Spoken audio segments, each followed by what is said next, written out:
Let's talk about what's really going on inside your favorite AI tools. We're going to crack open one of the most complex machines ever built, NVIDIA's Hopper AI accelerator. And we're going to see that building it isn't one challenge, it's two. First, you have to come up with the perfect logical blueprint, like an architect. And then you have to actually build that impossible thing out of silicon. So yeah, let's get into it. So here's the fundamental puzzle, right? How do you even begin to design a machine that can juggle literally trillions of things at once? And then how do you forge it from real-world materials without it just, failing spectacularly? It's two completely different worlds. Let's start with the first one, the dream, the logical blueprint. When we think of performance, our minds usually jump to something like a race car, right? Just pure raw speed. But for AI, that's completely the wrong way to think about it. It's not about being the fastest. It's about something way more important for chewing through these massive AI models. It's all about throughput. And what's throughput? Well, it's actually pretty simple. It's just the total amount of work you can cram into a certain amount of time. For AI, that is the whole game. It's not about doing one calculation as fast as humanly possible.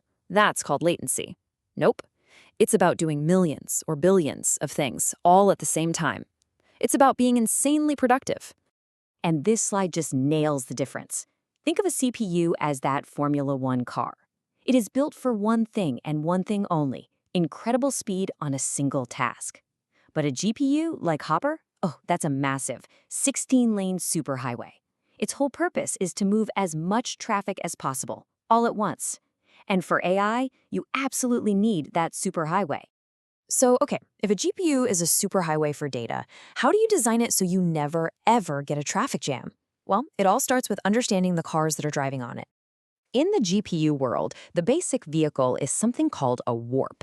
Now, just think of a warp as a crew of 32 threads, 32 little workers, all marching in perfect lockstep, doing the exact same task at the exact same moment. They are the workforce of the GPU. But here's the huge problem. Just like a car can get stuck waiting for a traffic light, a warp can get stuck waiting for data to arrive from memory. And when that happens, one of the lanes on our superhighway just grinds to a halt. That's a complete disaster for throughput. So how does Hopper solve this? With this absolutely brilliant trick called latency hiding. The very instant a warp gets stuck, the GPU scheduler doesn't wait. It immediately yanks it out and swaps in another warp that's ready to go. So the stalled warp is still waiting, sure. But the super expensive silicon, the highway itself, it never goes idle. It's always busy. And this is how they pull it off. It's pure genius. Hopper keeps tons of warps on standby, ready to go at a moment's notice. It has a team of schedulers that are constantly checking which ones can run. And it has this special piece of hardware called a scoreboard that tracks every single dependency. It's like having a team of hyper-aware air traffic controllers for your chip, constantly rerouting everything to make sure there are absolutely no jams ever. All right, so we have our perfect blueprint, an elegant design for this amazing traffic-free superhighway. Sounds great on paper, right? But a blueprint is just an idea. Now comes the really, really hard part, trying to actually build it and coming face-to-face with the brutal laws of physics. Because when you're working with silicon at this scale, you're not just solving logic puzzles anymore. You are fighting against the fundamental forces of the universe. And when you're building something this dense and this powerful, your three biggest enemies are always the same: time, power, and heat. First up, time. I want you to imagine you're a conductor, and you have to get 80 times billion musicians to all play their note at the exact same instant. That's the job of the chip's clock signal. If that signal arrives even a picosecond late to one part of the chip, you get errors. So to prevent that, Hopper uses this amazing piece of engineering called an H-tree network. It's a perfectly balanced distribution system for time itself. And here's the part that just blows my mind. Just keeping everything in sync, that clock network can suck up nearly 40% of the chip's entire dynamic power. Think about that. Almost half the energy is just for keeping time. It is a massive power hog, but it is the absolute non-negotiable price of admission for playing at this level. So, challenge number 2, power. When a huge chunk of the chip, like the tensor cores, all fires up at once, it's like every single appliance in your entire city turning on at the same time. The current draw is so massive that the voltage actually sags. It's called an IR drop. This creates a chip-level brownout that can cause all sorts of errors.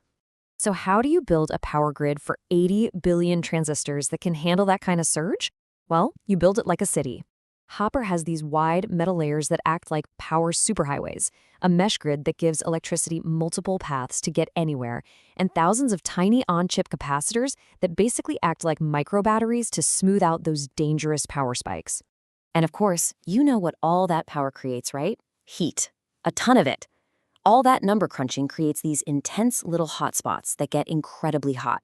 And if you don't manage them perfectly, the chip can enter what's called thermal runaway and literally destroy itself from the inside out.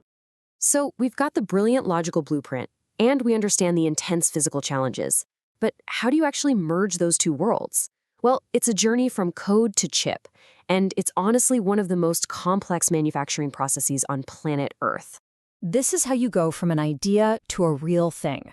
It all starts as pure code, just an abstract description of logic.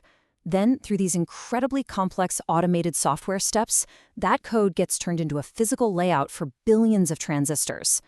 After what seems like a million verification checks, the final design file is sent to the factory to be made.